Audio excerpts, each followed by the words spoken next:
Mr. Mukund. Sit down.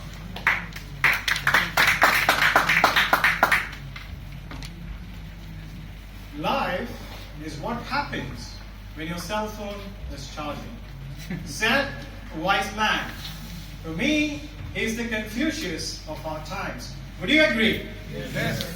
Madam Contest Chair, fellow Toastmasters, and honorable judges in particular. Warm good evening to all of you. Good evening. A few months ago, my wife and son went to India for a short vacation. Then I was preparing a special dish for the dinner. And there was apparently some lousy discussions going on in a Facebook group. It continued until my nose was filled with the foul smell of the smoke.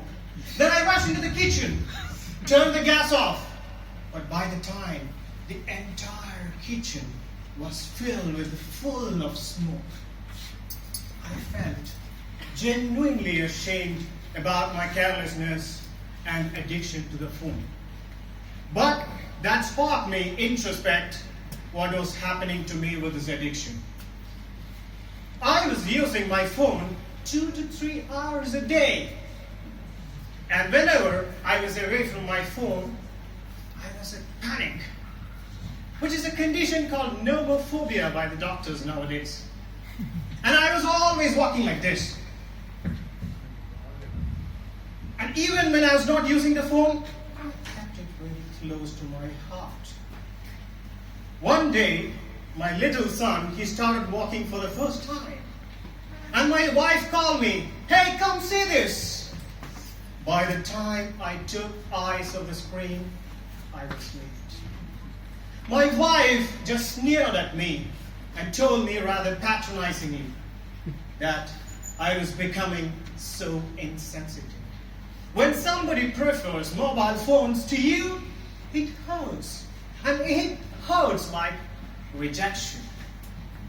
Apparently, many of those head over heel moments in my life was beginning to miss. You may think that this is just an abuse of the technology and otherwise it's really innocuous. That's not the case. There is a portion in your brain called frontal lobe which helps you to plan, prioritize and execute. It causes loss of tissue volume in that area. Another area that is getting affected is insula. Insula helps you to have empathy and compassion. In the social media era, the quality of relationship is getting replaced by quantity. Apparently that gives you a false pleasure of self-worthiness. For me, solving any problem needs first step. Admit the fact that it exists. How can you do that? Ask yourself a few questions. What are they? Do you sleep and wake up looking at your phone? Do you carry your phone even to your bathroom? Well, that's good. Do you use your phone even when you're at a social function or with family? If your answer is yes to any of these questions, the bells are ringing. I try to understand the chemistry behind it, even though that is not my favorite subject. There's a chemical called dopamine in your brain. Paradoxically, it helps you to have pleasure as well as it helps you to have addiction. Because it just got hardwired to your brain and it will ask for more and more of that which helps in ejection of dopamine. And to solve these problems, you need to take some severe measures. What are they? Stop shacking up with your phone. Turn off the social media audio notifications in your phone. That will have distractions. Second thing, switch off your mobile phone or keep it away just 1 hour before you go to bed. Set certain times when you should check your phone. Only use your phone or social media only in that particular period. Establish some phone-free zones in your home. Bathroom, bedroom, kitchen, dining room. Well, I lived both the lives. One as a maniac And the second one, as a human being. I can share my own experience after these things. No, my son is really a dad's boy. He always wants to play with me and spend time with me, always. One day, and he calls me Abba. When I'm back from the office, he'll come to me and will say, Abba, Abba, Abba.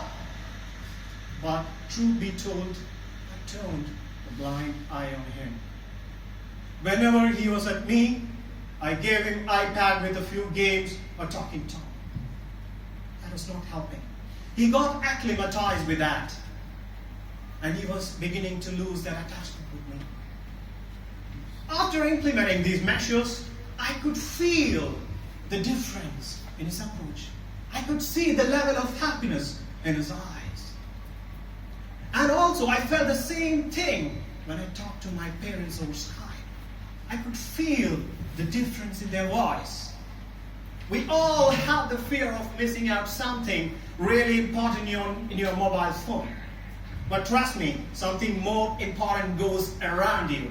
Cell phones already replace a lot of things. Calendars, land phones, calculators, a lot of them.